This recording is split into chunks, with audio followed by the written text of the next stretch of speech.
Okay, could take a seat and make a start.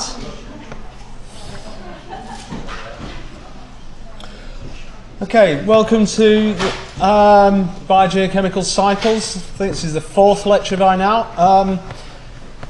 Before we begin, just a little bit of housekeeping. I sent an email about this earlier today, but for those of you who might not have got it, we finally located the unit specifications.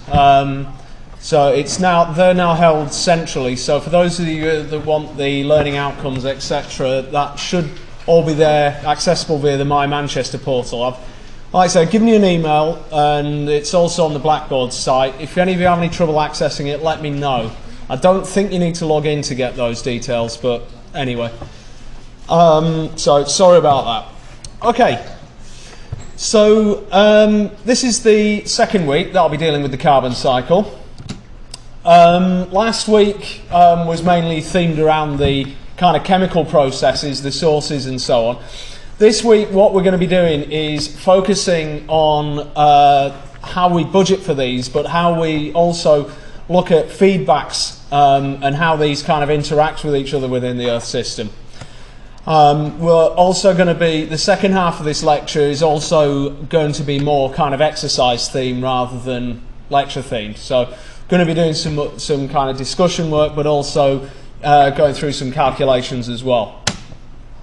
So today's learning outcomes, we're going to be discussing the role of feedbacks within the Earth system and examples of big historical examples and evidence we have for feedbacks governing the Earth system. We're going to be discussing what is affecting the carbon dioxide and methane budgets in the world right now in terms of feedbacks and interactions.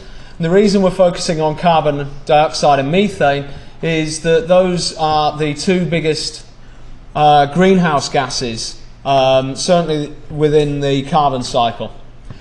And then finally, for the second half of the lecture, what we're going to be talking about is geoengineering in the context of the carbon cycle. And we're going to be doing having some discussion, but also some very rough calculations of the types of magnitudes of these things we're talking about. Right. So when we're doing models of the carbon cycle, most of the time we can employ the standard reservoir model that we've been working on so far. In some cases, the processes are going to be relatively straightforward. So we can just apply reservoir, sources, sinks, etc. But then, in other cases, changes within the Earth system, that can then have an effect on the behaviour of the sources and sinks. So then we've got to consider if we change one thing within the Earth system, how does that affect our sources and sinks? How does that affect our burdens? And what we're talking about here is we refer to as feedbacks. Now, feedbacks is a concept within science that exists in many forms. You'll see feedbacks referred to in things like electronic signal processing, all the way through to, in this instance, climate modelling. And what it generally refers to is when a system responds to something, to a change responds to a change, and that this response can either reinforce or cancel out what is perturbing it. So anything that kind of cancels out something we refer to as a negative feedback. Anything that reinforces it we call a positive feedback. So to go through the concept of a feedback in Earth system science, what I'm using here is the definitions as defined by the IPCC. Now they're very particular about the definitions, and if you read one of the IPCC reports, they explain very clearly what the difference between a forcing and a feedback is. So to paraphrase their definition, a forcing is something external to the climate system that perturbs it, changes something, changes the behaviour of the climate system. So any anthropogenic changes to the Earth system, so burning fossil fuels, that's regarded as an external one. It regards anything that humans do as being an unnatural thing, that is a forcing. That's changing something directly. any changes to solar activity as well. If the sun gets brighter or dimmer, that's regarded as a natural forcing, because that's external to the Earth system. Whereas feedbacks, that's a change within the system in response to a change. So something that the human activity doesn't directly perturb, but it's a change that happens indirectly because of that, which then has effects on top of that. So two very important things to remember. When we talk about a negative feedback, this is something that kind of counteracts something, but it does not completely cancel it out. Normally, for a negative feedback to take place, something has to have changed. So if there is no change, then there's no negative feedback. So it doesn't completely cancel it out. There still has to be a slight change taking place for a negative feedback to be happening in the first place. But then similarly, it's easy to think of a positive feedback. So a positive feedback is something that reinforces something. You've got to ask yourself, well, does that mean it's kind of like adds to an effect, and then, like, say, if you're talking about global warming, cause it to get warmer, and then that causes the feedback to get bigger, and then that causes it to get warmer still. That would be called a runaway effect. Now, positive feedbacks don't generally cause those either. They can amplify effects, but they don't generally cause a runaway effect, which is probably a good thing. What they do, however, is that feedbacks, they do influence the equilibrium state of a system. So when a feedback takes place, when we've got a system under equilibrium, we change something, the feedback kicks in, and it changes the equilibrium compared to what it would have been had the feedback not kicked in. But then we can also have these very complex situations where we have multiple feedbacks, and if they're non-linear, where we can actually create more than one equilibrium state that the system can be in. That's known as a metastable state, and it exists in all fields of science, particularly when you have non-linear systems. And then what you can get is if you've got these two possible equilibriums, you can switch between them. And then in order to switch between them, that's where we bring in the concept of a tipping point. And we'll go through some examples of that. So I'm going to start out by giving a few historical examples of why feedbacks are important. And this is one big example is from the interglacial period. So, you know, the recent kind of hundreds of thousands of years leading up to the present. So we've gone through multiple ice ages, there are multiple temperature fluctuations, and we've got a reasonably good record of these thanks to ice core data. So we don't just know the temperature of the Earth over this period, we also have a good idea about what the atmosphere was made of based on bubbles trapped in the snowfall. And one of the things that's very striking about the last interglacial period, the recent interglacials, is that temperature correlates well with carbon dioxide. The interesting thing here is that we know what's triggering these temperature changes. That's the Milankovitch cycles. So that's changes in the orbit and the axis of rotation of the Earth. Now these give very subtle changes to the amount of solar radiation that the Earth receives, but also the kind of seasonality between the north and the northern and the southern hemispheres.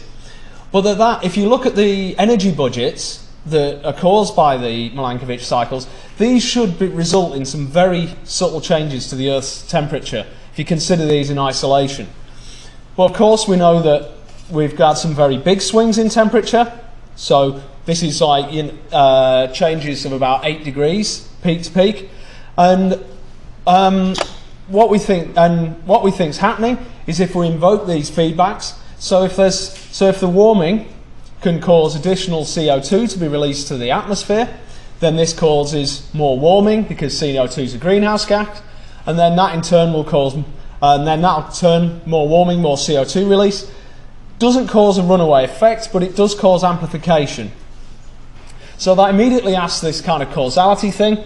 The interglacials, were they caused by the Milankovitch cycles? Were they caused by CO2? The correct way of thinking about it is that, yes, it's the Milankovitch cycles that lead them, but the CO2 amplifies them. And that is through these feedback processes. more extreme example of this taking place would be the snowball Earth situations. Now, these we don't have as much data on, because the further back in history we don't have as good geological record for these. Certainly don't have any ice cores dating back to this period. But these are also very big topic of debate. But what I'm going to give here is what is probably the kind of least contentious view of this. So we have this idea that at various points in the Earth's history, what I'm going to pick on right about now is the 650 million years ago, when the Earth was in a frozen state. And it's kind of some debate exactly whether it was completely frozen, and some people like to refer to it as a slush ball rather than a snowball, but hey. One thing we do know is that there was much reduced photosynthesis during this period. You know, basically, if the Earth was completely covered, all the life on the planet was marine at the time, there's less light getting down into the oceans, less photosynthesis. We had a return of the banded iron formations during this period. But what was happening, we think, was that if you completely cover the Earth in ice and snow, which is white, that reflects the majority of the sunlight back to space, and therefore the Earth does not warm up at all. Now, we reckon this was triggered by possibly the CO2 in the atmosphere becoming depleted, possibly due to photosynthesis. That's just an idea. But then over this period, what we reckon is you're still producing carbon dioxide through volcanic activity. So over this period, CO2 was allowed to kind of gradually creep up and up and up until the point where the greenhouse effect became sufficient that the snow finally began to melt. Then that exposed more oceans, more land masses. All of a sudden the albedo went down again, and then the Earth could start to warm up properly. And then as it did so, you had more and more snow melt, and then before you knew it, you were back to a much warmer temperature. And then under those situations, life could start to flourish again. That's kind of a theory, although some people have pointed out when they try to model this, you need to get to an extremely high CO2 concentration in the atmosphere to do this by CO2 alone. We're talking 1/5 of the atmosphere, which is huge. And that would have a lot of implications for the acidity of the oceans and so on. So there are other theories that people have put forward saying that it wasn't just CO2, maybe there was some methane involved, perhaps some more exotic gases as well. As I say, it's a big subject debate in paleoclimate. But then we can also focus on some more recent climate events. This is from the last deglaciation. This was a paper released a few years ago. Well, this is giving an example of how these things can facilitate some very rapid changes. One of the things that people have been modelling is the rapid change in temperature after the last deglaciation, and there's some evidence here that as part of the deglaciation, there was an effect on the ocean currents, and you may have recalled that there's a pool of deep water that it sinks from around the Antarctic, part of the thermohaline circulation. This is basically saying that that was like storing up and storing up and storing up a deep reservoir of carbon dioxide, but then at the end of the last deglaciation, this was all of a sudden released into the atmosphere in a big surge, and then that helped to facilitate a very abrupt change. So a very rapid increase in CO2 concentrations and a very rapid melting of the glaciers. So these are just some examples of kind of where these feedbacks can occur within a historical situation. But now we have to kind of consider why these are important in our own kind of time frame. So, you know, within our own lifetime and beyond. We're talking about time horizon of the last 150 years or so and looking forward to the next 100 years or so. Just going to talk about some of the other carbon forms first. Like I said, I'm mainly going to be dealing with CO2 and methane in this lecture today. But I'll talk about the other forms briefly. What I'm talking about is the lifetime. Now, carbon monoxide, which I've not talked about a huge amount yet, that's because carbon monoxide, it's produced by human activity, but it doesn't have a massive role within the Earth system. The lifetime of that is about 2 months. That's through attack by the OH radicals, which I talked about last week. I'll be talking about more this week, and it's going to crop up again in the nitrogen cycle. Black carbon, as I was saying last week, main way of getting rid of black carbon from the atmosphere, that's through wet deposition. You're talking about the timescale of about a week there. Now, these lifetimes, if we're kind of considering the timescales of the Earth system in terms of years, decades, centuries, this is kind of like very short timescales, but it's also short compared to the timescale required to spread these around on a hemispheric or global scale. That means that carbon monoxide and black carbon tend to be very regional in nature.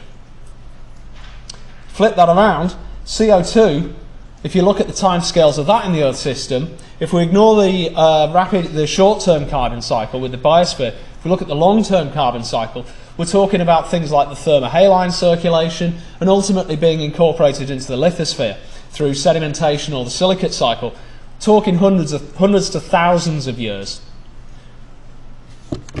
So, just by way of comparison, this is just giving an example of how carbon monoxide is mixed around the atmosphere.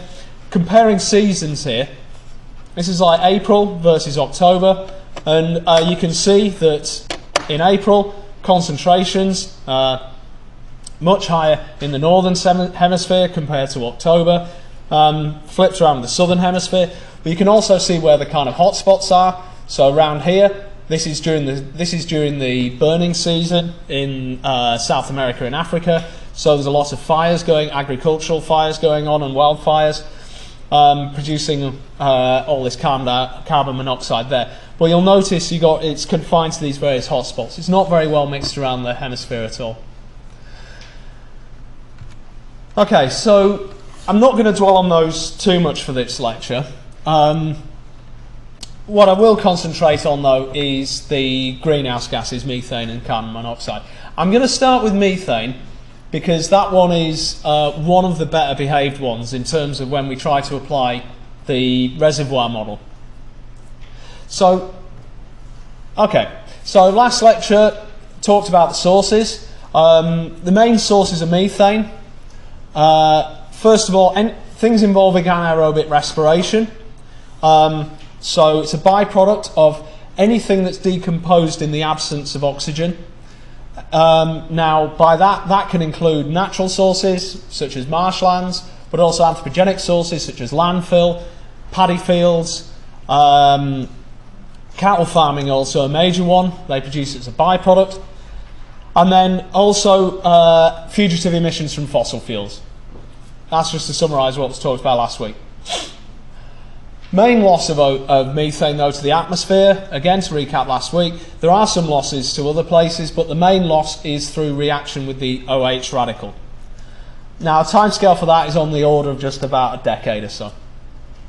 So that means the extent of methane tends to be global rather than regional. It tends to be relatively well mixed within the atmosphere. Now, just about the only role that carbon monoxide has in this context is that CO and methane, they're in competition for these OH radicals. So if you put more CO in the atmosphere, that can soak up some of these OH radicals, which in turn increases the lifetime of the methane. So that's an indirect effect that carbon monoxide can have. Also, there's a small amount which is lost to soils, also some which is lost to the stratosphere. These are minor sinks relative to the troposphere. It's important to consider the stratosphere one in particular because that also affects the budgets of water in the stratosphere and also the lifetime of halocarbons in the stratosphere, the halogens in the stratosphere as well, as we discussed last week. Now, a few years ago, this was the example slide I gave in lectures. Now,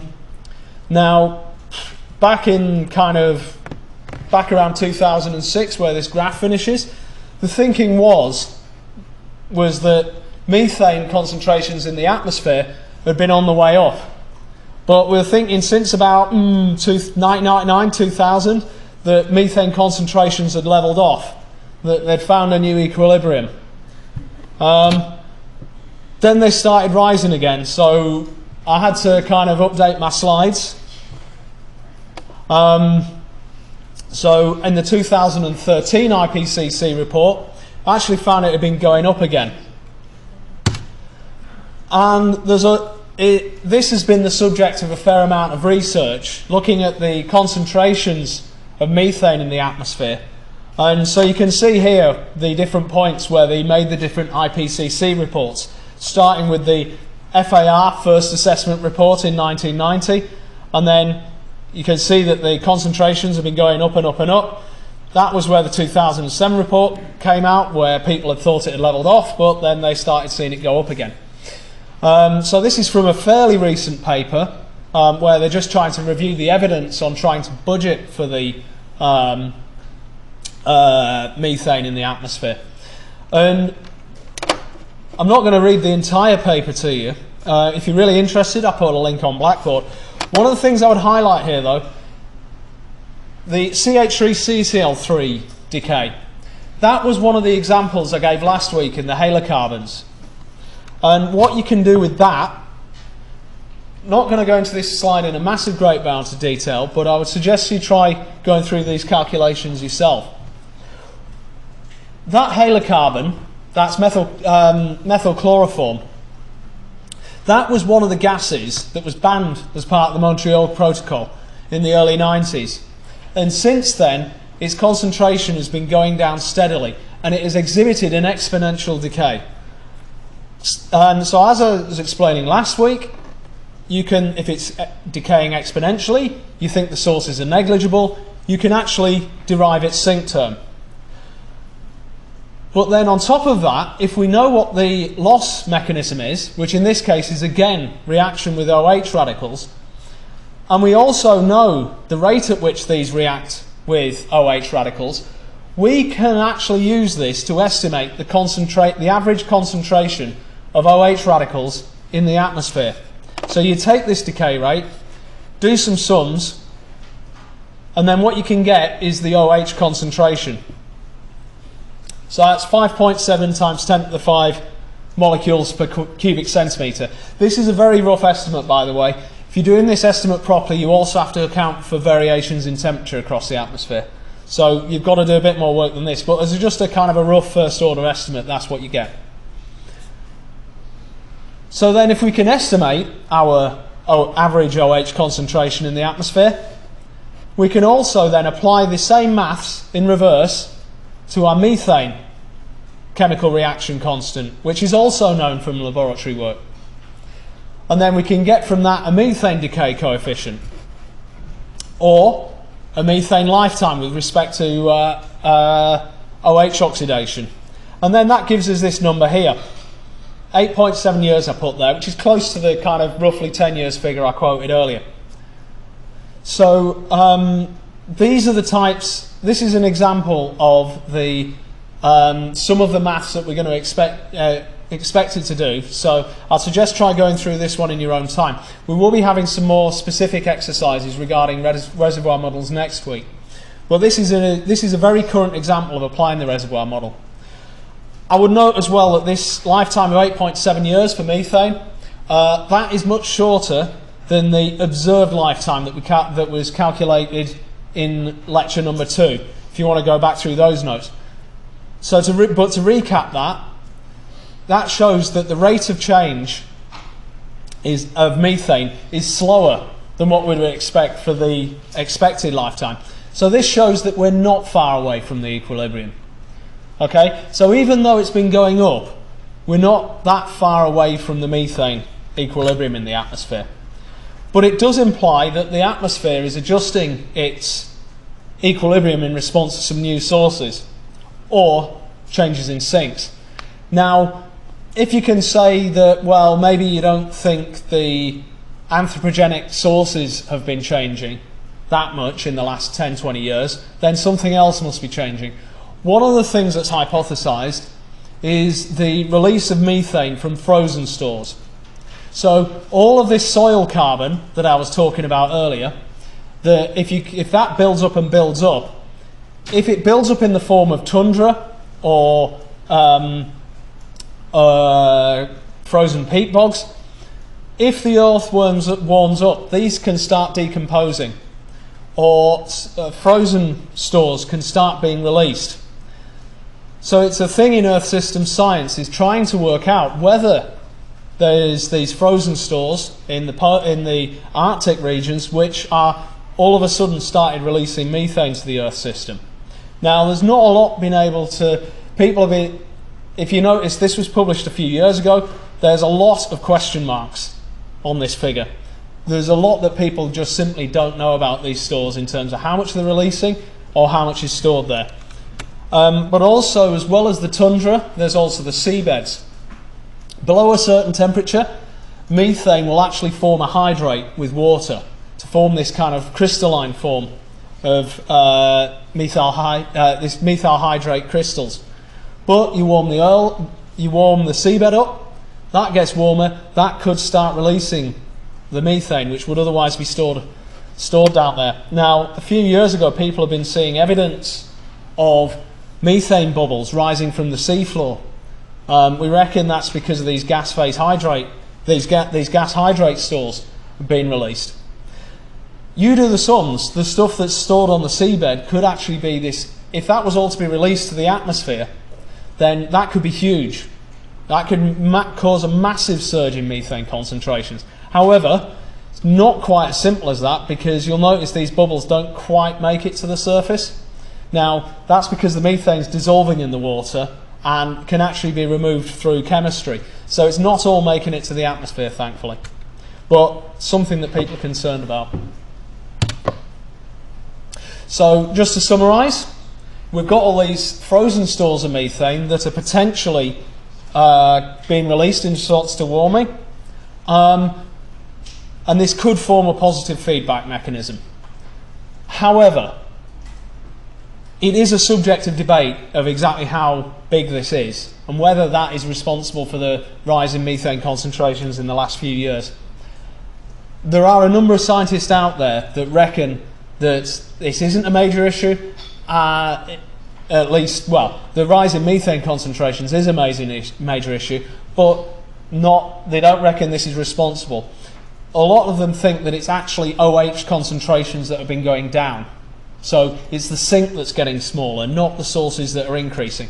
And of course, we also have a very poorly constrained source, which is fugitive emissions from the fossil fuel industry. Generally speaking, fossil fuel industry doesn't like emitting methane to the atmosphere. They don't do it on purpose. The fossil fuel industry wants to sell the methane. They don't want to let it leak. But it still leaks here and there anyway.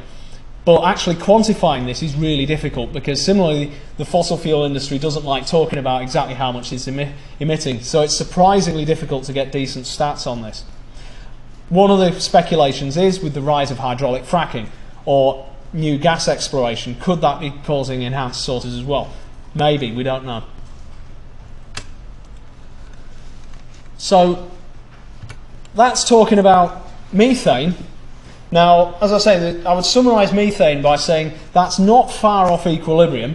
It's not on equilibrium, but it's not far off. But we can apply this relatively straightforward source sink reservoir model. Carbon dioxide, on the other hand, very much out of balance. These figures taken from the IPCC report. You can see the methane here. If you look at the sources and the sinks, you add the human sources to the natural sources, add the two together, you're not that far off the sinks. Obviously, it's not in equilibrium at the moment, fairly close to equilibrium. CO2, on the other hand, we can be fairly certain that the sources are completely outweighing the sinks right now in the atmosphere. So the fact that CO2 concentrations are rising in the atmosphere, that is also not in doubt either. And we also have a very good case for this change in the atmospheric concentrations being due to fossil fuel combustion. The evidence, plus cement production as well, but the evidence for this, we've also got some long-term measurements of oxygen in the atmosphere. Now, oxygen concentrations in the atmosphere have been going down ever so slightly. Not much, but a little bit. So you can see these concentrations here. Now it's actually really difficult making these measurements. So they've only been going on since about 1990, but the oxygen has been going down slightly in the atmosphere that would correspond to a store of carbon being burned. So that's obviously consistent with fossil fuels. You can also look at the isotopes of the carbon in the carbon in the atmosphere. And there's one isotope in particular, carbon-13. It's a stable isotope of carbon, but you can actually say something. If you look at the carbon ratios of carbon-12 to carbon-13, you can say something about the type of photosynthesis that it's produced. And you can see that that has been, this measure of carbon-13 has been going up slightly in the atmosphere. We've been changing the carbon mixture in the atmosphere. That's because the fossil fuels, they've got a slightly different ratio of these carbon isotopes to the kind of more modern forms of carbon. So that's the evidence that, so there's some fairly good evidence that this increase in carbon dioxide is due to fossil sources. But there are other ways. And this is just a sort of brief summary of the other ways that we can affect the carbon cycle. Agriculture, one of the big areas of human activity. You'd think agriculture, we grow things, that involves photosynthesis. So you think, great, more photosynthesis, especially if we put all this fertilizer in there. You know, we get rid of all these pests as well. We're encouraging net primary productivity. However, even if we do encourage all this new carbon to go in the biosphere, the instant we harvest the food, if we eat it, we respire it, all this carbon ends up going back into the atmosphere. So that's not really a net store of carbon, that. Forestry is an interesting one. Human activity has done a lot of things to forests. We chop them down, but we also grow them as well. We replace species. If you cut down a forest, if you burn the forest down, then you've got a big store of CO2 going into the atmosphere. This is a huge problem when you're clearing mature forests, so tropical rainforests and so on. That is a significant store of carbon that's been released to the atmosphere. If you replace the trees when you chop them down or use them, then you'll have some more trees growing in their place, then you're storing carbon again. So you can, in that way, you can regard it as carbon neutral. If you build a house out of the trees, then you're actually storing carbon, at least temporarily, until you burn the house down or something.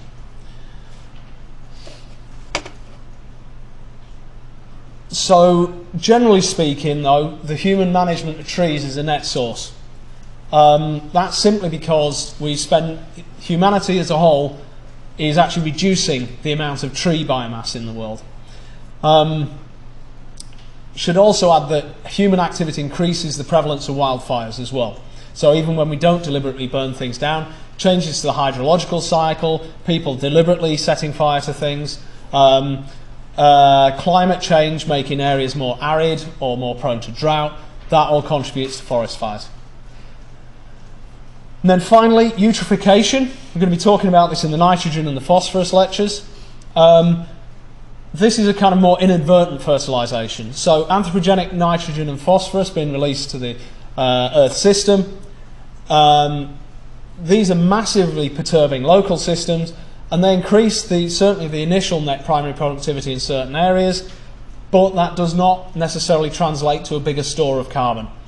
Sometimes it can be a form of biomass that isn't very good at storing carbon.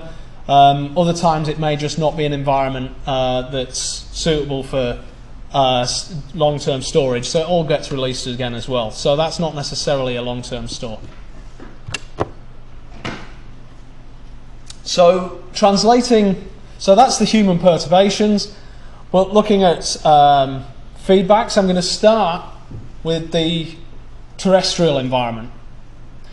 So we saw in the last lecture, in terms of the primary productivity, the terrestrial biosphere is much bigger than has a much bigger effect on the shorter timescales than the marine biosphere. So, you make the world warmer. Plants like warmth. For the same amount of sunlight, and if it's not limited by anything else, You make it warmer, a plant will grow more. Therefore, in theory, increasing the warmth would correspond to an increase in net primary productivity. You increase CO2, in theory, you could also increase net primary productivity as well. That said, the warmth can also encourage decomposition. As I was saying with the last week, but also in the methane cycle. So you could increase the soil turnover. So that could actually act as a negative feedback as well as a positive one. But, and then this is a big but, as I was saying last week, biosphere is frequently nutrient limited. So there's how much of an effect this is connected to other chemical cycles as well, and the hydrological cycle as well. It can also be water limited. So for instance, in the warming situation, if you have a reduction in the amount of rainfall in the tropics or an increase in the number of droughts, then that may actually suppress net primary productivity in itself. So that would be a positive feedback to CO2 mediated global warming. And then another feedback, this is a chemical one, if you increase tropospheric ozone, now we'll talk about this more in the nitrogen cycle, but this is a kind of like a byproduct of human activity as we increase tropospheric ozone concentrations. That also harms plant growth and it will suppress NPP as well. So that's a kind of a more chemical feedback. So that's examples of the terrestrial feedbacks. But now I'm going to spend more time talking, I'm going to finish off the first half of this lecture talking about the marine feedbacks.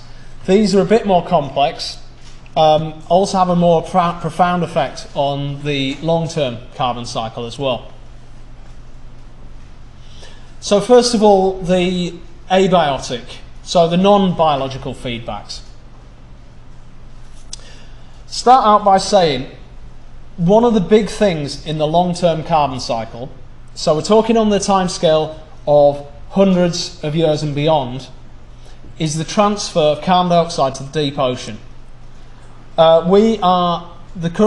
If you look at the current climate system and how much CO2 has been released to the atmosphere, if it wasn't for this transport of CO2 to the deep ocean, then we would be faced right now with a much higher CO2 concentration than we would otherwise. So that's a really important sink in the Earth system. Now, it can be argued that it's only a temporary sink. Once the thermohaline circulation goes around, then it can be released back to the atmosphere. So if you're talking about the timescales of more than thousands of years, it's only a kind of a temporary sink. But at the same time, this also governs how fast it's sedimented to the ocean floor as well. Now, first and foremost, you've got to get your carbon dioxide from the atmosphere to the ocean. Now, that just does that by simply dissolving. So, if you dissolve a gas in a liquid, the warmer the liquid is, the less able it is to dissolve the gas. Now, that's just called Henry's law. That's just related to Henry's law. So, if you warm up the oceans, it will be able to hold less CO2, and that will increase atmospheric concentrations in response to warming. That is called the solution pump. Now, this is probably one of the biggest CO2 feedbacks within the Earth system. Simply the fact that you can't dissolve as much CO2 in the oceans when they warm up. And then there's another effect, which I talked about previously, the thermohaline circulation, that was in lecture 2. If we reduce the amount of sea ice production in the Greenland region, again through warming, then that will, in theory, weaken the thermohaline circulation. So that will in turn decrease the transport of upper waters to the deeper waters, thereby reducing the amount of transport of CO2 to the lower waters. That's again another positive feedback.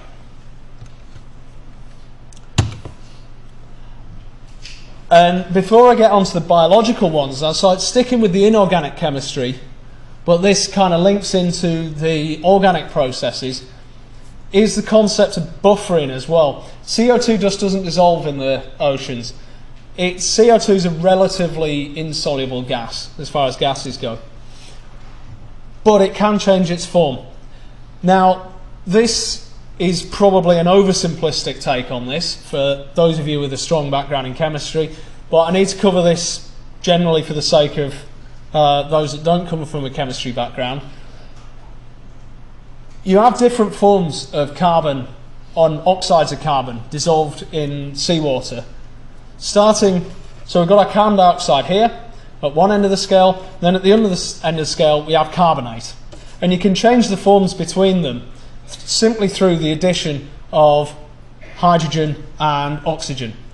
Now in the first step, if you dissolve some CO2 in water, a certain amount of it will combine with water molecules to produce carbonic acid here.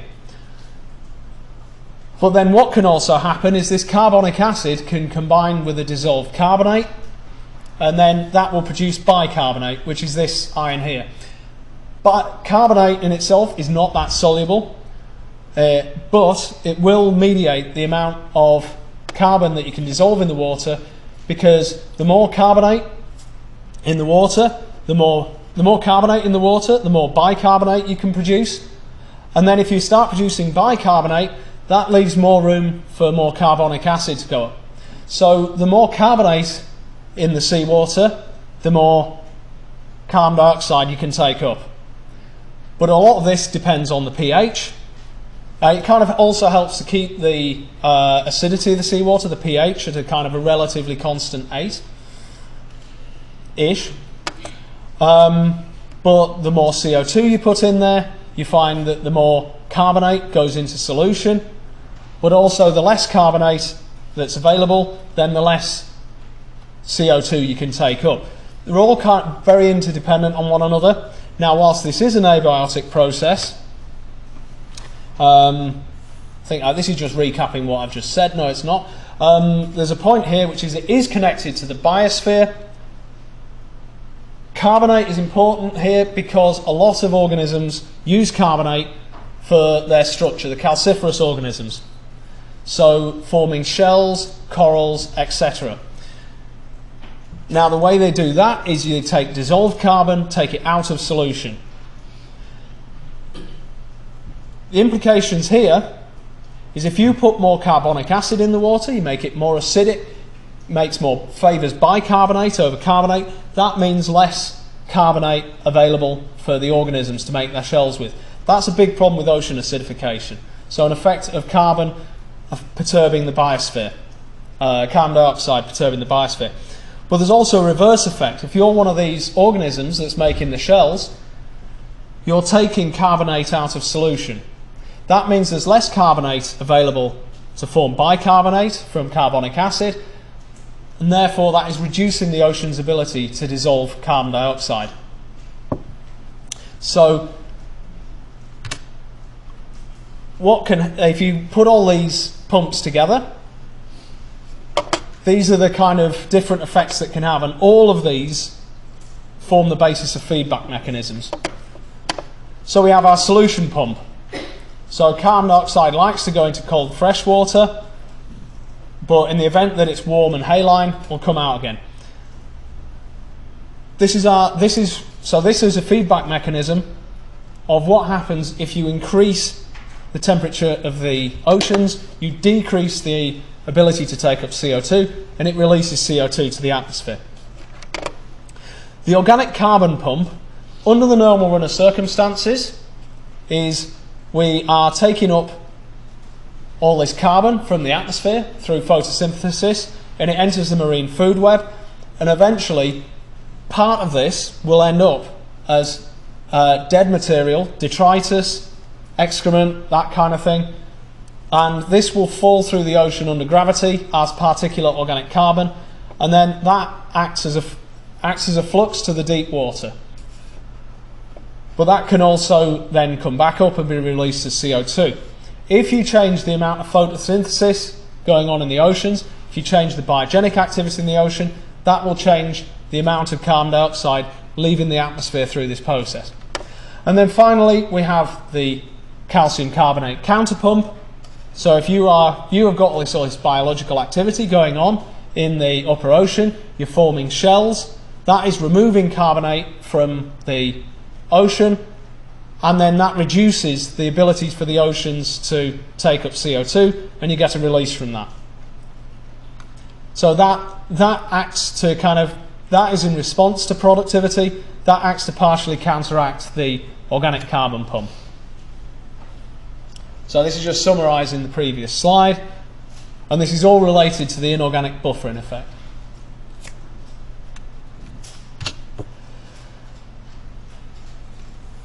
So there are limits to this. You might think, well, great, if we've got all this net primary productivity in the oceans, then that's a way of getting all this carbon dioxide out of the atmosphere, and a fraction of this will end up as this particulate organic carbon, and a fraction of that will make it all the way to the ocean floor and become sediment, and then that's out of the system. But there are limits to this. One of the thoughts is, if you've got a warming Earth, then that will increase net primary productivity in the oceans, and then you'll get net storage. Fortunately, the overwhelming majority of the ocean surface area, as I was saying before, is nutrient limited. It's not limited by heat or CO2. So the overall increase in primary productivity might not be as big as what you might hope. That was what I touched on last week. But also it relates to the ecosystem. So if we've got all this productivity, a lot of that is going to be released back as CO2 by consumers. So then you have to worry about, well, exactly how much production versus consumption we got going on. And then, even once we get beyond that, we do have to worry about exactly how much makes it to the ocean floor. There will be remineralization that occurs. This is where you send this particulate organic carbon down, or even when you have downwelling, dissolved organic carbon as well. But some of that will be converted back to carbon dioxide through remineralization. It won't become sediment, and then it will eventually make its way back to the upper ocean. And then finally, there's all kinds of other responses in the Earth system which are purely hypothetical. The example I've given there is coral bleaching, very topical. In the last few years, there's been a massive surge in coral bleaching, partly as a result of the warming of the oceans, we think. And it remains to be seen what's going to happen in the future with this. There's also other things that can cause coral bleaching as well, such as pollution. But then also people are starting to worry about, well, if the oceans become significantly more acidic in response to the increased CO2 concentrations, if you're perturbing the calciferous organisms because they're unable to make shells properly, is that going to affect the oceanic food web in a more wider sense? And then is that going to in turn affect the ability to sink carbon dioxide? Answer to most of those questions is we can't say for certain. A lot of this is hypothetical and it's a big area of study. So on that, now that was mainly me just talking. The second half is going to be more interactive, I promise. But before we go on to the break, do we have any questions at this stage? Yep. You said about the carbon-13 link. Yes. Photosynthesis. Say again, sorry. So you said you could tell something about the carbon-13 from the particles about photosynthesis. Well, it's not necessarily from the particulates. You can, if you're looking at the CO2 or the methane, yes. So I just didn't really understand. Right, yeah, that one's a bit complicated because it actually relates to which. If you look at there's different photosynthetic chemical pathways that have been favoured at different stages by different organisms throughout evolutionary history. Now, I can't claim to be an expert on the actual biochemistry itself, but different photosynthetic pathways do favour carbon-12 versus carbon-13 by different amounts. And if you look at some of the more geological stores of carbon that were originally put there through photosynthesis through other channels, they show a systematic difference in the carbon-12 to carbon-13 ratio compared to the ones which might be considered more recent. I don't know if that answered your question at all. If you're really interested, I can try and dig up some more information on that. There's actually some researchers in the atmospheric group who do a lot of carbon-13 analysis, so I can easily get some more information there if you're interested. Okay. It's kind of related to our question. Yeah. Basically, if you have coal or oil Yeah. as a fossil fuel, which is causing CO2 to be stored in the atmosphere, Yeah. because you're releasing it from the ground, Yeah. does that mean basically that the isotope ratio that you're talking about for in that goes into the episode, which is why it's changed? Yes. You mean? Okay. Yeah, I mean, it basically means that you've populated the atmosphere with more of this ancient carbon with a slightly different mix of 12 to 13. Is that how we know it's anthropogenic rather than? That's how we know it's from geological stores. So either it's because of all this fossil fuel burning that we know about, or there's some other way of it being released that we don't know about. Now, given the fact that we can account for the fossil fuel burning aspect, it's a fairly safe bet that that's where it's from. But if you're interested, what I'll do is I'll tap up the other guys in our group who do the carbon-13 analysis, and I can post some more information on that. Okay, is that it? Okay, so reconvene in 10 minutes. If you can, it'd be handy if you've got something you can do calculations with. So calculator, phone, laptop, take your pick. So if you haven't got one of them, see if you can sit next to someone who does.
Thank you.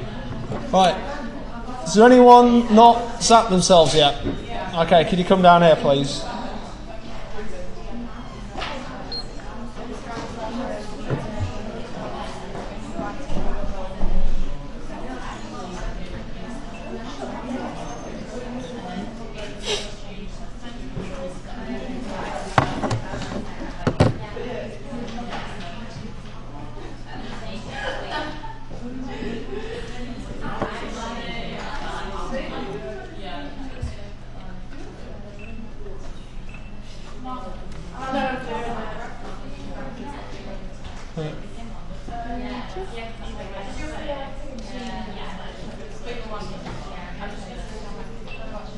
Armour's up there.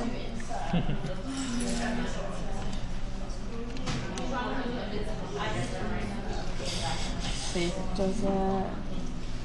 It's because there's things in the way. Do you want me to hold it for you?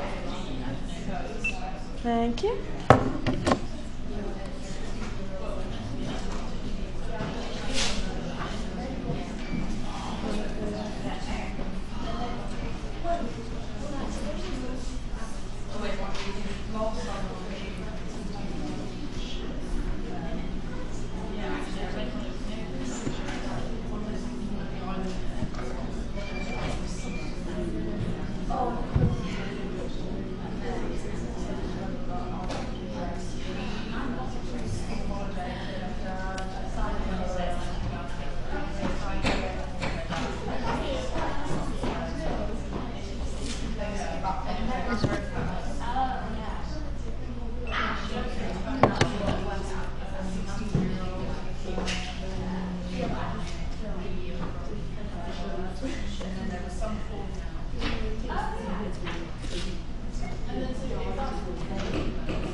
Yeah, I'm in the middle of a break though, so.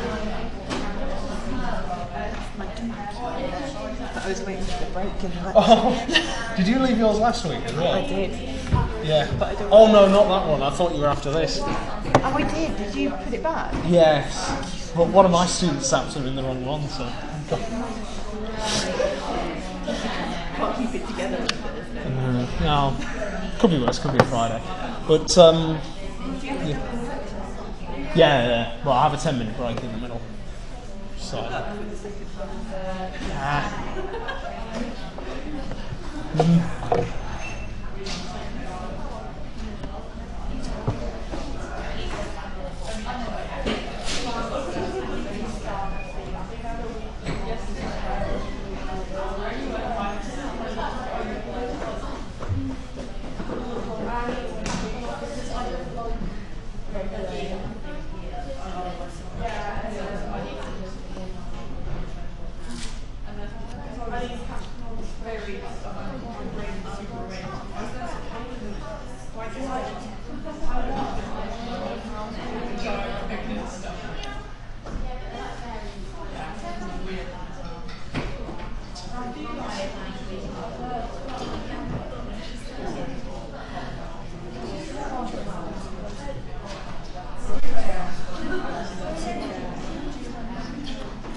It's interesting actually because the questions they asked about the C13 and C12, Yeah. I am working on something related, Yeah. not in an environmental viewpoint but from an archaeological viewpoint. Okay. So we use the C13 and C12 ratios to determine types of fats. Oh, that's interesting. So yeah, It's different types of fats. yes. Which animals they are from? Oh, that's interesting. I don't. I mean, Basically, I mean, in this context, I think it's like the C3 and C4 plants. yeah. So Yes. they basically flourish in different temperatures. See, that's the bit. Different That's the climate. bit I'm really not an expert on. Is the C3, Yeah, C2 thing. C3, C4 plants basically flourish in different Yeah. climates, Yeah. and they have different isotopic signatures. Yes. Because of enzyme which I really have no clue about. Some simply because the biochemical enzymes basically the rate of the reactions depend on the masses. Yeah. So because the C3 and C4 plants flourishes on different climate, Yeah. more depleted 13C Yeah. indicates a C4 climate, which is like dry, hot. Yeah. I mean, my non-specialist. Yes, and My non-specialist take on it is that the fossil fuel. If you're looking at fossils from a particular period, it's all dominated by one of the pathways. isotopic signatures. Yeah. I mean, Which I think that is one of the ways they basically determine paleoclimate records. yeah, but I mean, from what I understand, again, not my field, but the one of those types of photosynthesis is kind of more recent in evolutionary. C4 I think is more recent Yeah. because lesser plants do that. Yeah. It's rarer. But I mean, it's like all the photosynthesis that occurred before then. So that is basically Yeah, that's my non-specialist kind of bluffer's take on it. What I'm going to do though is, as I say, I've got just writing an email now before I forget. Dr. Allen, the other Dr. Allen in atmospherics, he does a lot of stuff on C13, so he'll probably be able to point us to a very good primer on it. You know, well, from the atmospheric context. I mean. we do, I mean, not in our group, but like in other field. I mean, in my PhD, my PhD in bioarchaeology. Okay. So it's used a lot, particularly by a group in Bristol for. Sorry, for what?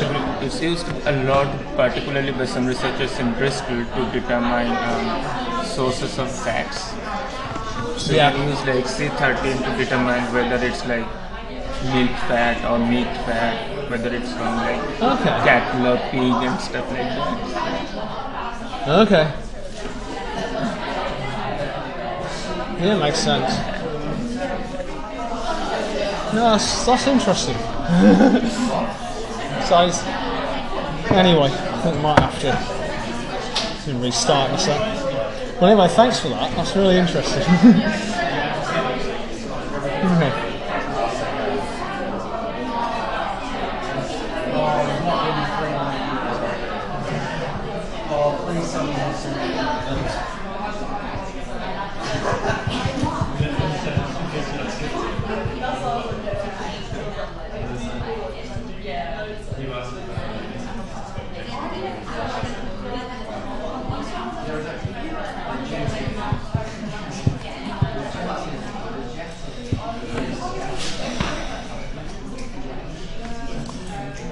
Right.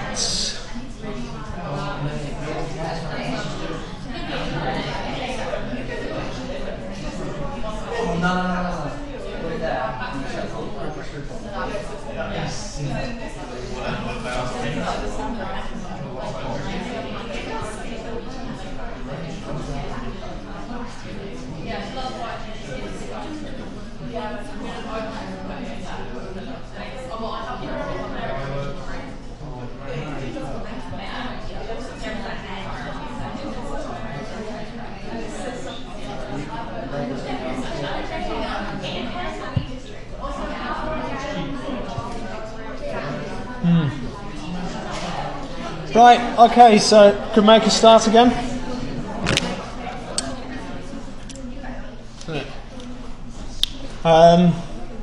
Just may as well point out, what was your name again, sorry? Yeah. Right, yes, he's going to be one of the demonstrators on when we do the first assessment. He just so happens he works in paleobiology. And it's just pointed out that he uses C13 in the analysis for looking at different photosynthetic pathways and stuff. So yeah, we've got a few, there's quite a lot of people use that as a subject matter. So if you're interested in it, I suggest talking to him as well. Okay. This half of the lecture, we're going to be talking about geoengineering. So if I said the word geoengineering, just have a quick show of hands. How many people would know what I'm talking about? Not many. Right. Geoengineering it's almost regarded as a kind of a dirty word in some scientific circles. But it's a major theme within Earth system science. The idea being that we are currently past the point of no return when it comes to the perturbations that human activity has made to the climate and the Earth system in general.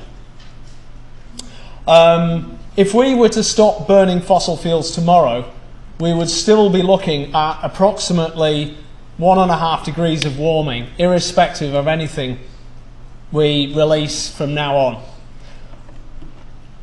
So what people have begun to think about, well, okay, as we begin to learn more and more about the Earth system, is there something that we can do that we can try to limit or perhaps even reverse the perturbations that we're making? The main one people are worried about being global warming. So the analogies used, things like, well, wouldn't it be sensible if you had a brake as well as an accelerator in a car? So if there's some way we could try to counteract global warming, possibly even reverse it. The material that I'm going to be showing here, it may be considered a little out of date by now. Well, this is taken from a report that's nearly 10 years old now. This was a report that was commissioned by the Royal Society back in 2009. But this was when science as a whole was starting to just about take the concept of geoengineering seriously. Prior to that, there'd just been, there were very few scientists willing to think too hard about it for two reasons. One is many believe that we should be able to stop climate change through just mitigation, through emitting less. Only trouble is we're still emitting more and more. And the other thing is, well, what about unintended consequences? You know, perhaps there's things that we shouldn't really be meddling with. But round about this time, about a little over 10 years ago, there was like a kind of a critical mass of scientists basically took the decision that maybe we should actually be thinking quite sensibly about this. And this report was commissioned to just generally think about all of the hypothetical possibilities for trying to stop climate change through active action rather than just simply stopping emissions. Now, I checked, this is still hosted on the web, so you can follow the link. It's also posted on Blackboard if you're interested. But as I said, science has moved on a bit since then. But for the purposes of this exercise, what we're going to do is just hypothetically consider what would it take to... There's a number of different methods they propose in there for geoengineering. There'll be some more talked about next week that don't involve the carbon cycle, but all the ones we'll be talking about this week are ones that involve the carbon cycle. So this is just a quick overview of the carbon cycle. This is the version as featured in the 2007 IPCC report. There's one in the more recent one, but I prefer this figure, it looks nicer. Well, as with all of these figures, these are just some person's version of the best estimates that they can do at the time. All the things in red, in black, sorry, these are all our pre-industrial fluxes and burdens. So this is what it was most likely at in the mid-19th century and earlier. And then the red arrows and the red additions to the burdens, that is how much they have changed in response to human activity as of 2007. Or it might be 2000 actually, the base year for this, I can't remember. But the point is we've got these perturbations here. What we can say is we've got a net anthropogenic perturbation that we're going to consider here is 3.2 gigatons per year net emission from human activity. So what we're going to try and do, we're not going to completely offset the 6.4 petagrams carbon per year coming from fossil fuels, but what we will try and do is offset the 3.2 that doesn't end up back in the other sinks. So if you did that, then in theory that would stabilize the atmospheric concentrations at current values. Okay? And the categories are, as I said, the report deals with different types of geoengineering, some of them more credible than others. But these are the ones that we're looking at today, which is the CO2 removal. We're going to be concentrating on ways in which you can take the CO2 out of the atmosphere. So we have biological ones, so afforestation, planting trees, biomass fuels and carbon sequestration, that's where you make fuels from carbon neutral sources, but then you capture the CO2 afterwards, so they become carbon negative. And then you've got this ocean fertilisation, enhanced upwelling, physical ones, air scrubbers. Won't be covering that this lecture, but that's where you physically try and remove the carbon dioxide from the air. There's some people still pursuing these. Changing the overturning circulation, and then enhanced weathering, so increasing the carbonate silicate cycle, and then also increase the alkalinity of the oceans, so increasing the buffering capacity. So I'm not going to go through all of these, but just going to be discussing a few of these hypothetically. So the way this is going to work, oh, and yeah, this is a new slide. This is something we are going to have to refer to. Now, I kind of made some hints about this earlier.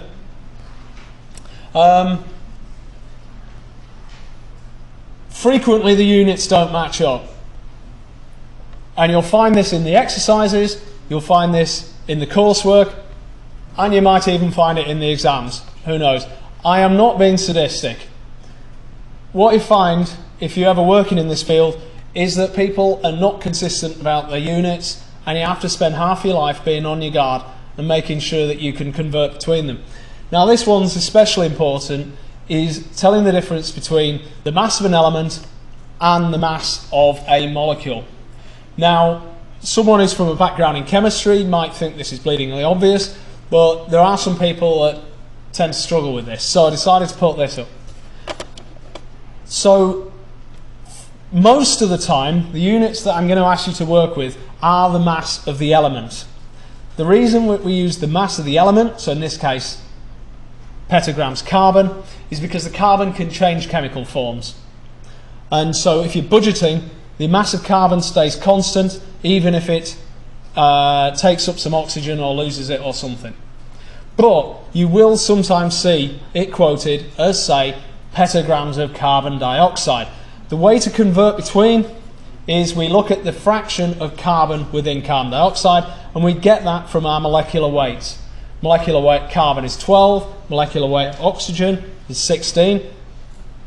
1 carbon, 2 oxygens, so that's 12 plus 32, 44. That's the mass of molecular weight of carbon dioxide. 12 divided by 44, that's this number here. That is the fraction of carbon in carbon dioxide, and then that is how we convert between carbon and carbon dioxide. Those of you that are even remotely unsure about this, I suggest keeping hold of this slide, because you will find yourself using it. So, first geoengineering method. Now this is kind of not a very artificial geoengineering method. Afforestation and reforestation, planting trees that you previously cut down. This is a recognised offsetting method by the, originally in the Kyoto Protocol, more recently in the Paris Accord. So if you can plant more trees, then that will take up carbon, and providing you don't cut them down again, then that is a store of carbon. Okay, so first few questions are going to be just discussion things. Now the first thing, whenever we have a discussion or we try and look at these systems, very first thing you have to do is identify which are the reservoirs and which are the reservoirs that this will affect, and what processes are we talking about in between, as regards moving material from one reservoir to another, fluxes. So planting trees, letting them take up carbon. What reservoirs? Yep. Atmosphere and biosphere. Yep. So we are putting carbon in the biosphere and we're taking it out the atmosphere through photosynthesis. Okay, so if we start to build a reservoir model around that, those are the reservoirs that we're talking about. Processes. This one should be straightforward. What's the process? Yeah?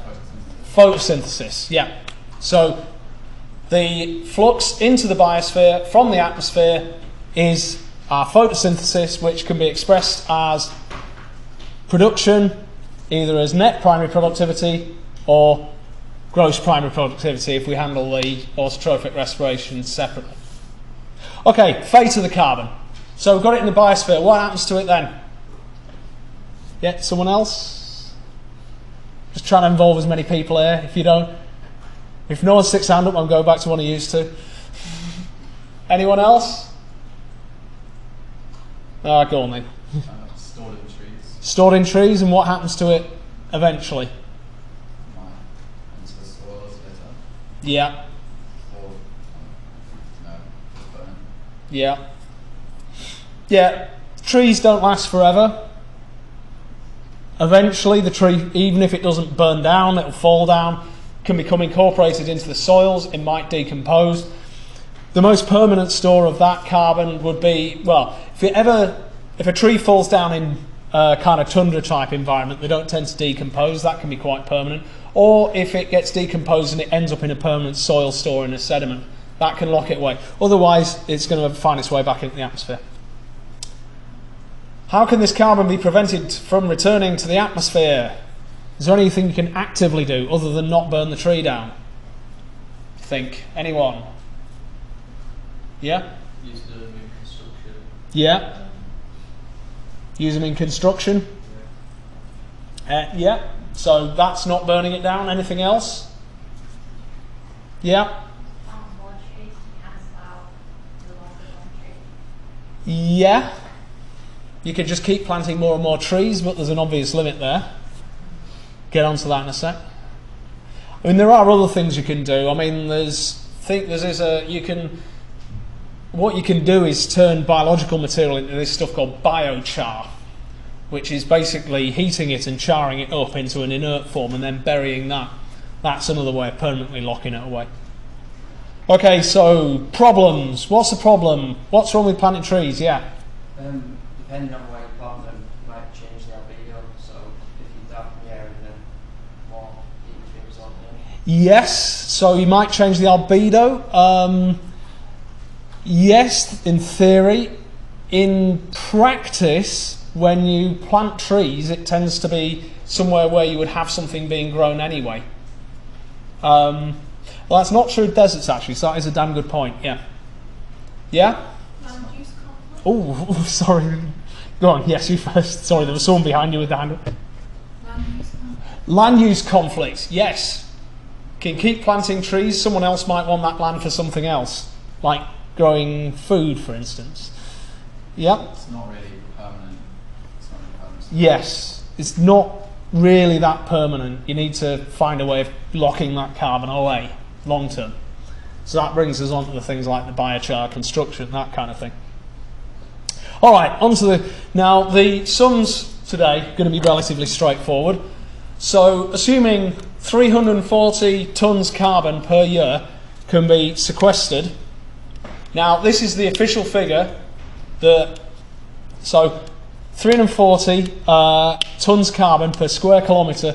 That is the value that the US EPA uses for planting trees in North America, and that number was haggled over a long time and was actually agreed upon internationally. So let's say, using that as an example case, how many trees per year would you need to plant to offset 3.2 gigatons per year? This one's a dead straightforward calculation.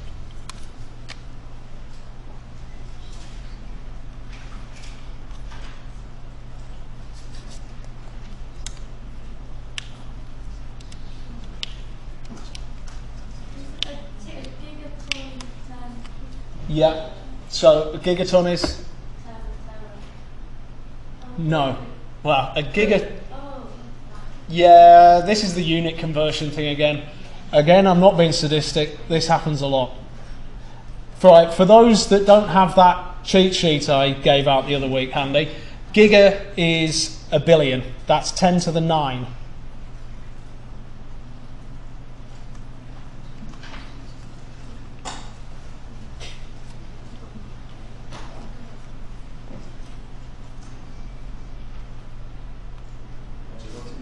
Oh, no, you look like you'd... Go on. Someone with the number... So, someone who thinks they've got it? Yep.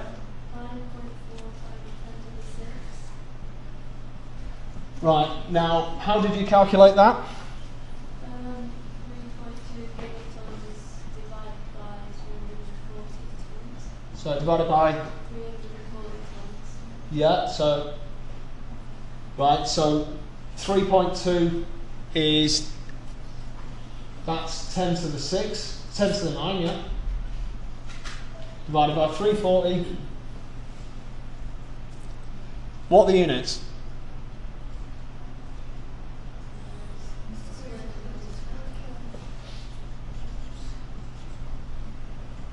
Now, units, very important. If you don't put the right units on any of your coursework or any of your exams, you will lose marks. That's a warning. That is absolutely crucially important. If you think the units are confusing when you're trying to gather this information, someone who is trying to use your answer will find it just as confusing if you don't put the right units on. So that's a general thing regarding the exams and the coursework. So that many square kilometres per year. Is that number reasonable? Getting a shake of the head over there. I mean, it seems like a lot. Can anyone think of a good thing to compare it to?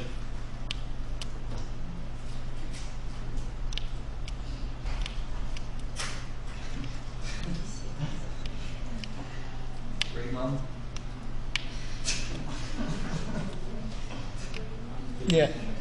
Sorry? Yeah, it's... I mean, if someone's got a computer out, they can just do a quick web search, find out what this area of Greenland is, for instance, or something. But you're talking a number. Yep. Greenland's 2.1 million kilometers. Yeah. So yeah, not a bad guess. That's actually about 4 Greenlands. That. Yeah. Okay. So now that will planting that many trees in a temperate environment that's very conducive for planting trees will get you offset 1 year's worth of fossil fuel emissions at year 2000 rate. So yeah, that's not reasonable, really. So yeah, that's just giving that's not to say afforestation isn't a good idea. Okay, not by a long shot. Planting more trees has all kinds of benefits, go way beyond climate, everything else. But what we can't do is expect to be able to completely cancel out the current burning of fossil fuels by planting trees. Just isn't feasible. That said, we still have to take account of all of this when we still have to take account of this when people are doing the budgets for carbon. Okay. Next one, enhanced weathering. This one's for the geochemists in the room. Okay, so one of the big long-term sinks of carbon in the Earth system is the formation of carbonates through the carbonate silicate cycle. This one's completely abiotic. So you take these silicates, you react them with carbon dioxide, you form silica, and then you form carbonates as a byproduct. So in theory, this is a great idea. There are some very abundant silicate minerals in the Earth system. This one here, magnesium iron silicate, olivine. It's not needed for anything else, really. You know, it's just kind of sat there as far as a mineral resource goes. And so in theory, you could take a load of this olivine and use up the carbon dioxide that way. Only problem is the reaction between carbon dioxide and silicates is actually really slow. So is there any way you can speed it up? In theory, yes. What you do, take all this olivine, grind it up really fine, so increase its surface area. That way you maybe increase the amount of carbon dioxide that's captured. So, first question. What reservoirs are we talking about? Okay, someone else? Yep, sorry. Atmosphere and lithosphere. Yep, atmosphere, lithosphere. So, yes, sorry, you've been not complaining, but... so, yeah, atmosphere, lithosphere. What's the process?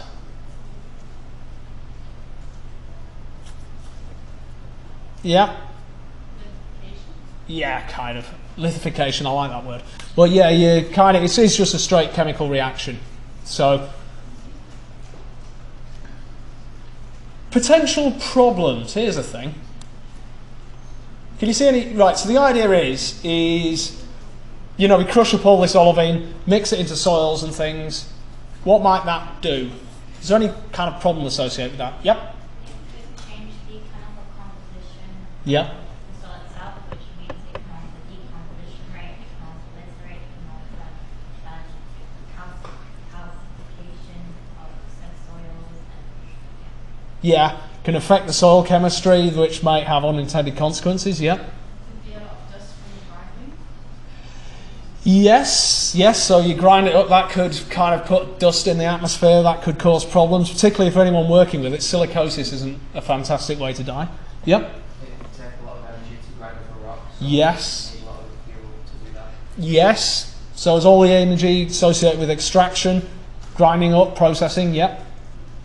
Do you have to set aside loads of land to achieve this? Yes, I mean, one theory would be is if yes, you could just put it, well, there's always land you use for growing, you'll just spread it out there, but what if that, that has unintended consequences in regards to soil ecosystems, crops, that kind of thing? Yeah, you might have to say, well, we can only put it in areas we don't need to use for something else. Is there anything else, or is that it? Nope. Okay, so quick sum then.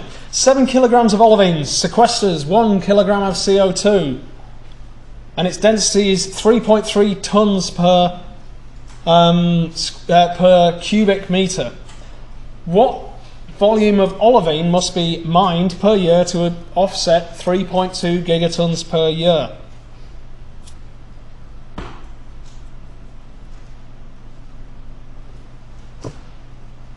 Now, you will notice I've switched between tons and kilograms and stuff.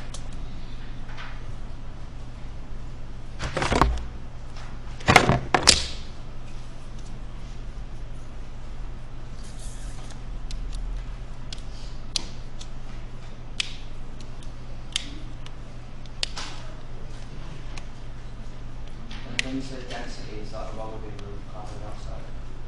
Oh, sorry, that's of olivine. Yeah, sorry. Good point.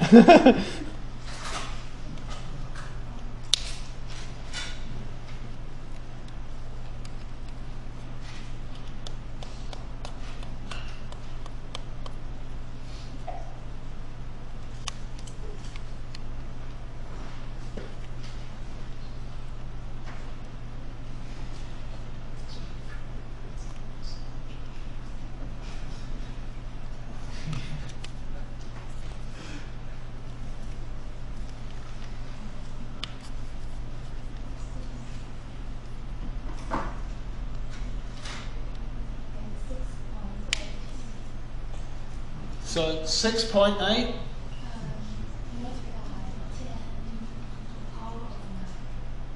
10 to the 9, what's your units? Right, does anyone else have that? Get a few nods. Right, can we go through the stages? What stages did you go through to work that out? So we've got our 3.2, yeah? Yeah? 10 to the power of 3, so, sorry, multiplied by 7.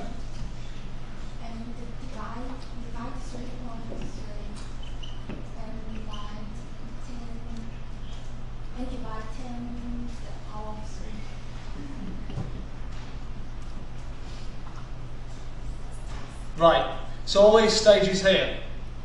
Okay, so there's our gigatons of carbon. Yeah? So times 10 to the 3. So is that to convert? So what does that do there for you?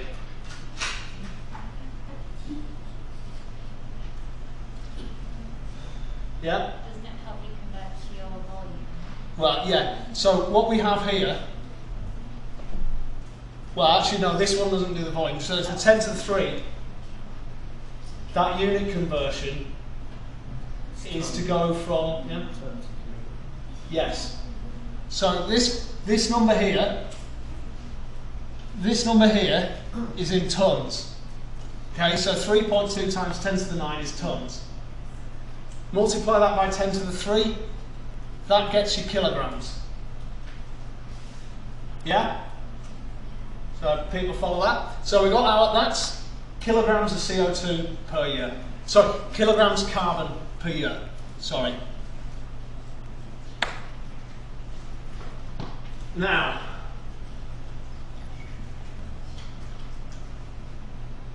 this number here That's the kilograms of olivine required to sequester 1 kilogram of CO2.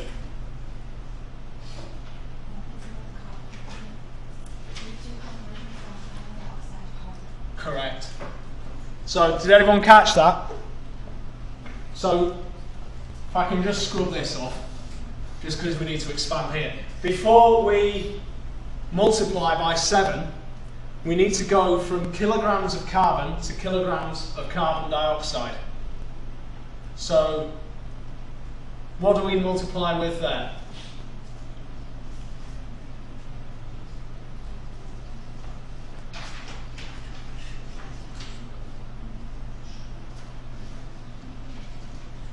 Right. So it's on that slide from. So if we want to go from kilograms carbon to kilograms carbon dioxide, yeah.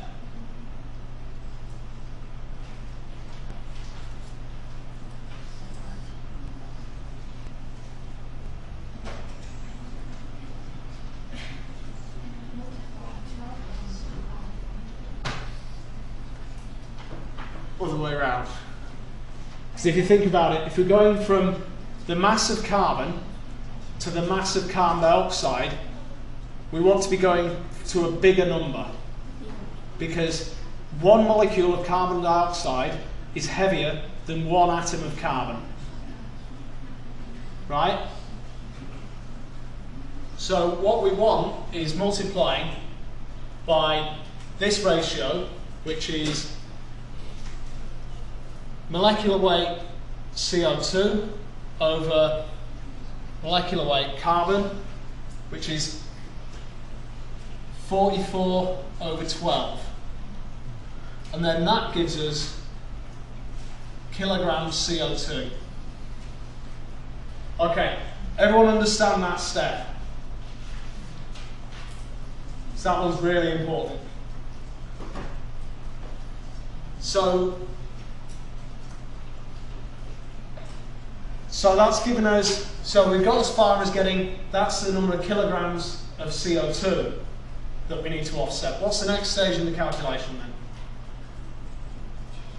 Give you a clue, I had it a second ago, before I wiped it off. Yep. Times by your olivine. Your olivine now. Yes. So, if it takes 7 kilograms of olivine to sequester 1 kilogram of CO2, then that's where we multiply our 7. So all of a sudden, our units there are in kilograms. I'm not going to write the formula for olivine, so I'll just put olivine. So now we're on to kilograms of olivine. So, next stage.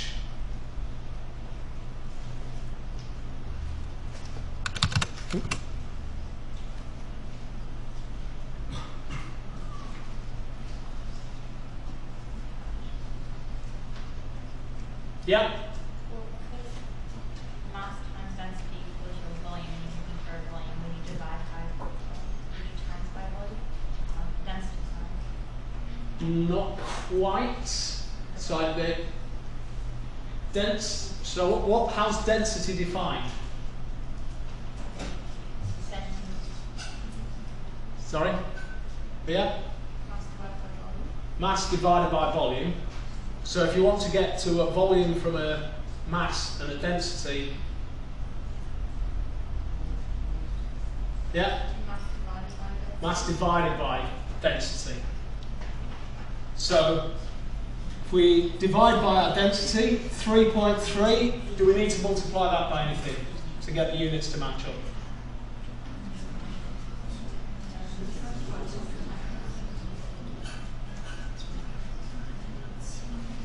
No, it's 10 kilograms. Sorry? It's 10 kilograms. Have to, yes, that's correct. So what do we do to change? Is it 10 centimeters? A ton is 10 to the, I'll just tell you, it's 10 to the 3. So that 10 to the 3, that converts a tons per cubic metre into kilograms per cubic metre. So do this one, and then we should be in what units? So I've matched up all our mass units. We've got a density of kilograms per cubic metre. So what answer do we have here? What's the units? Cubic metres of olivine. So what does that make our answer? Yeah? I could be completely wrong, but isn't times 10 to the 6? 3 points. So we're in kilogram. Kilograms already. Yeah. Yeah. If it was grams, Yeah. it would be 10 to the 6. Yeah. I know. Yeah. Fortunately, this is. As I say, I'm not going to make any apologies. This field is unfortunately full of inconvenient unit conversions. People are using grams, kilograms, tons, petagrams, gigatons, all over the place. So unfortunately, this is just one of these things that we have to deal with. So, yeah, so what's our final answer?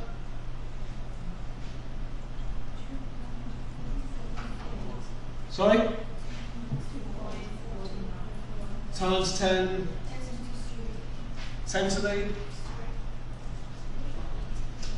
the 3, is that right? 3?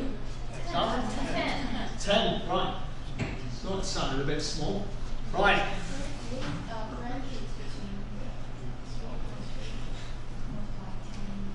Oh, yeah.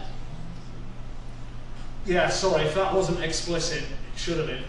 Sorry, that's...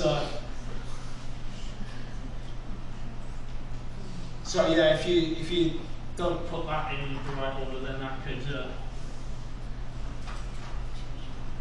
Apologies, that's just scientific notation. I was getting being unclear there. So anyway,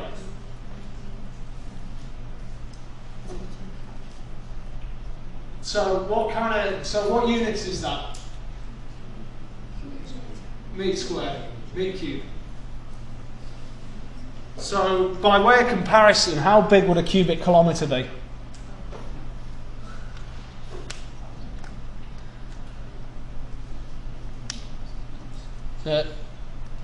Kilometres 1,000 metres, so 1,000 times 1,000 times 1,000. So you're talking, sorry? 10 to the 9, exactly. So you're talking about 24 cubic kilometres.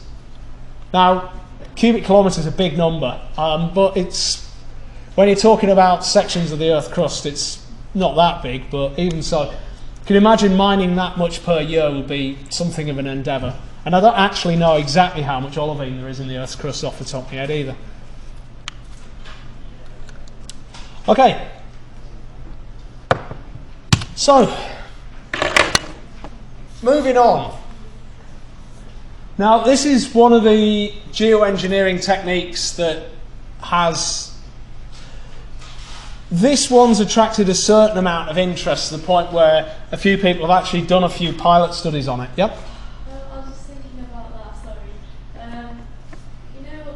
got a very similar answer, but I didn't do the conversion to kilograms. I don't think, do you need to do it since you divide it by 10 to the 3 as well? So you times and then divide. Yeah, the 10 to the 3 is a conversion between tons and kilograms. Yeah, but The But you don't have. that bit is the conversion between kilograms carbon to kilograms carbon Yeah. dioxide. if you do 3.2 times 10 to the 9 times 10 to the 3. Yeah, you can. And then divide it by 3.3 times 10 to the 3.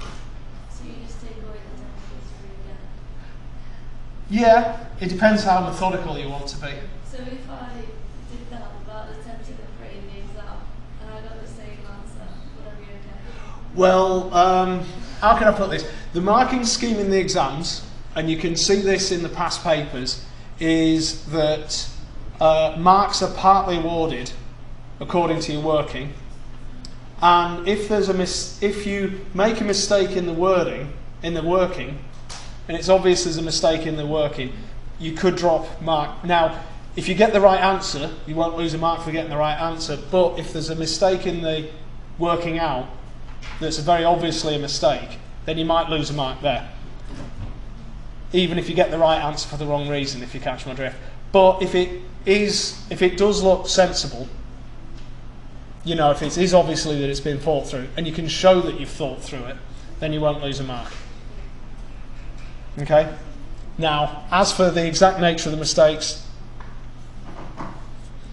I can't really comment on that. Each one's assessed on an individual basis. Okay. Right, as discussed previously, I'll see if I can get through this one before we finish. Ocean fertilisation. As we discussed earlier, most of the ocean's surface is nutrient limited. The majority of it is nitrogen limited. However, there are areas of the world's oceans that are actually iron limited rather than nitrogen limited. We're not talking much about the iron cycle in this module, but it's a good example of how you might calculate things like this. Now, the advantage of fertilising an area of the ocean that's iron limited is that organisms do not need much iron to sustain it, to make themselves grow. It's more of a micronutrient than a macronutrient. So, idea being, you find a patch of ocean that's iron limited, you put some iron in there in a form that's bioavailable, and then what will happen is you get an algal bloom, phytoplankton bloom, you get an increase in net primary productivity, and then ultimately you're going to get more carbon being stored. So, first of all, reservoirs. Which reservoirs are we talking? Yeah. Oh, sorry, more than one person answering at once. Anyone? Oh, go on. The ocean and the atmosphere. Kind of. A bit, because there's nitrogen technically that can be deposited from the atmosphere that we emit. Yeah. But mostly just erosion. Yeah, but when you say the ocean, yeah. Well, the hydrosphere and then the biosphere. Yeah. Yes, that would technically be the reservoirs we're talking about, because what we're talking about is taking carbon dioxide that's in the upper ocean that comes from the atmosphere, don't get me wrong, but then you're putting it into the biosphere in the first instance. Yeah? And then ultimately then that persists in the ocean. And what we want it to do is to go into the deep ocean and then ultimately ocean sediment. Processes. Talking photosynthesis again, I'm not going to ask you that one. Right, potential problems. So, kick off a load of photosynthesis in a part of the ocean that doesn't normally have a load of photosynthesis. What could possibly go wrong? Anyone? Yep. Similar impacts from like the same implications of using a lot of oxygen to other animals that have that. Yeah, so in theory you could get hypoxia. You know what, I don't know if that's considered a problem or not, but I suppose it might be. Yeah? Wouldn't it disrupt the nutrient flow within the ocean? Yeah, you might. So you'd be using up nutrients that might have otherwise gone somewhere else, yeah? It will decrease the depth of the apoptotic zone, so plants underneath the surface would photosynthesize. Yes, so it would increase the turbidity of the seawater, so it might affect something underneath it. Yes, but the deeper layers are also, they suffer from the same nutrient limitation problem as well, so you're not really affecting much beneath them anyway. The kind of turbidity thing, that's more of a problem for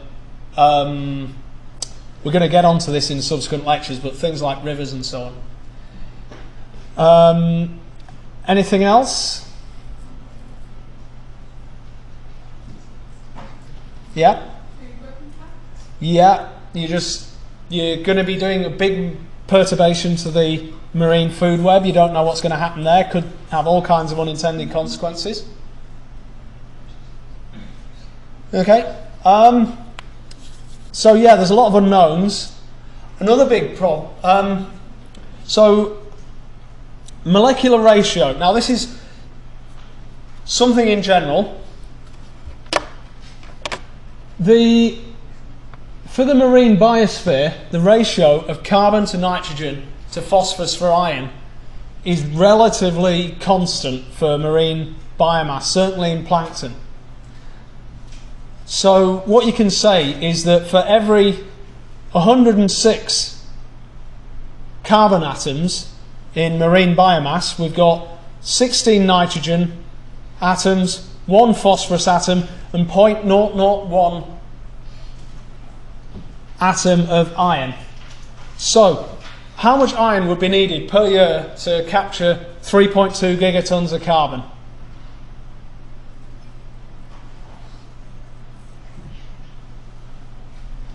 So, because we don't have much time left, I'm just going to go straight onto the calculation. So, I'm going to go over to this side. So, we've got our 3.2.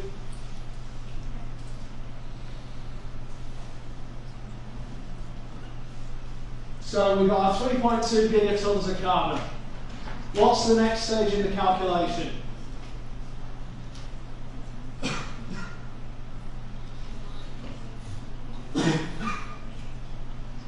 Yeah? Would you divide this by the iron? Like, times it by the iron concentration? Well, if we've got a ratio between carbon to iron of 106 to 0.001, what would you multiply it by?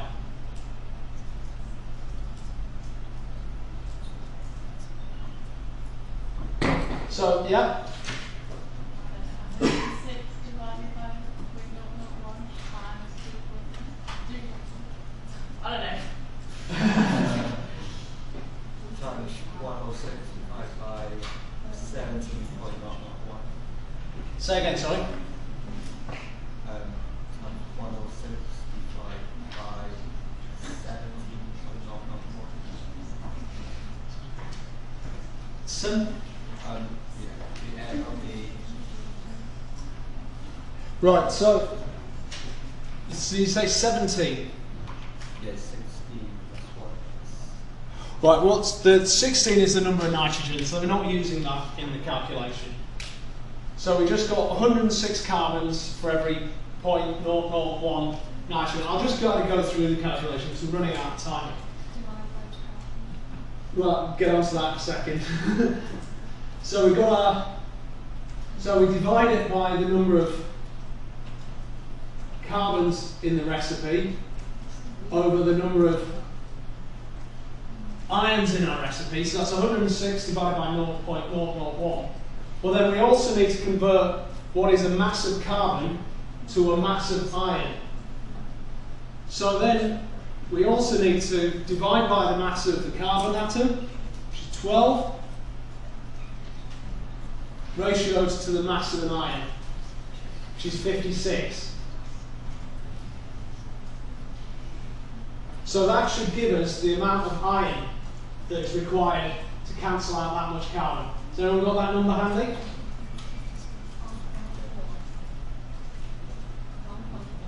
Sorry? 1.4. Is that right? 1.4 times times 10 to the 5. Now, is that an unreasonable number? No. About kind of tens of thousands of tons, you know. You have ships that weigh that kind of weight, but of course, I think we better draw a line under it though. Unfortunately, you've got to process the iron in a form that the biology can use. Well, the next question is, why would this capture much less CO2? That, even though the biosphere is good at recycling iron, ultimately it will not lock away that much of carbon permanently. The biological activity you get things are going to eat the phytoplankton, the zooplankton, you're going to get respiration, it will give off CO2. And whilst it will retain some of the iron in the biosphere, eventually some of it will be converted into forms that the biosphere can't use. If it ever gets turned into iron oxide, insoluble iron oxide, the biosphere can't use it anymore. So only a small fraction of that will get put on the ocean floor. But as I said, some people are taking that option seriously. Remains to be seen as to whether it will be effective or whether it's a good idea or not. Furthermore, even if you've got a patch of ocean that is iron limited, you could fertilise it with iron, and then you might find out that you're limited by a different nutrient as well. Okay, there's one more exercise that I'm not going to go through here, but if you fancy doing the sums yourself, please do so. The PowerPoint's online. Other than that, round if any of you got any questions, but I appreciate you want to get off. Next week is not given by myself, unfortunately I'm not here. It's going to be given by Paul Connolly. Do you really not like Paul Connolly or something? That's going to be on the water cycle. And then after that, the week following that, we've got the first assignment, which is going to be in the computing cluster, which will be on the Friday of the following week. Should be on your timetables. Yeah? Sorry? It's a computing assignment. It'll be in the, I think it's the Simon cluster. I think it's the Simon cluster. I'll double check. Like I say, it should be on your timetables. It's a computing assignment. It's going to be on the carbon cycle, and there will be a piece of coursework to be submitted with a deadline of 2 weeks afterwards. Okay.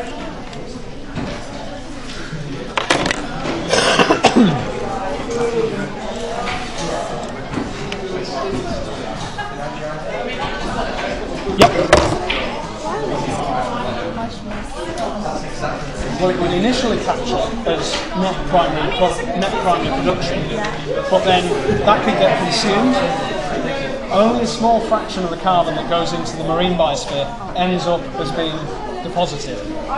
And so eventually, it will just go around the marine biosphere, and eventually the iron would stop getting utilised and it wouldn't lock away the carbon anymore. So only a very small fraction would become sequestered CO2. Yeah, because a lot of it was lost straight away to respiration.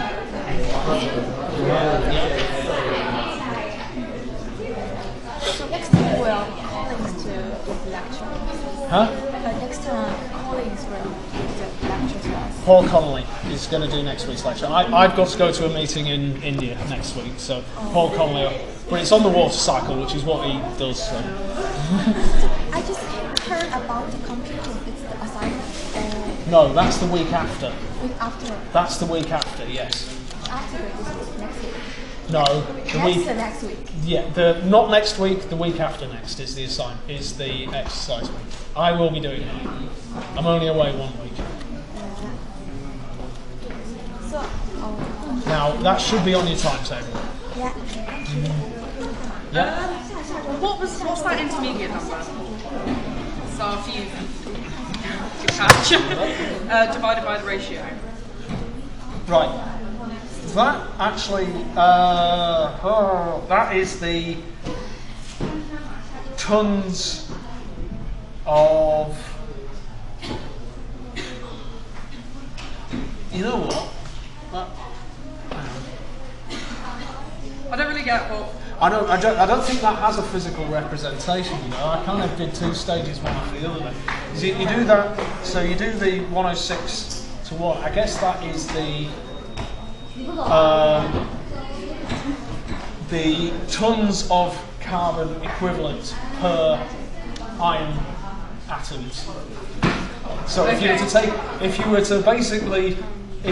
you basically took all of the iron atoms involved in the carbon you wanted to sequester in the biosphere and then matched it carbon atom for carbon atom, that would be their mass. That's actually a really bad quantity.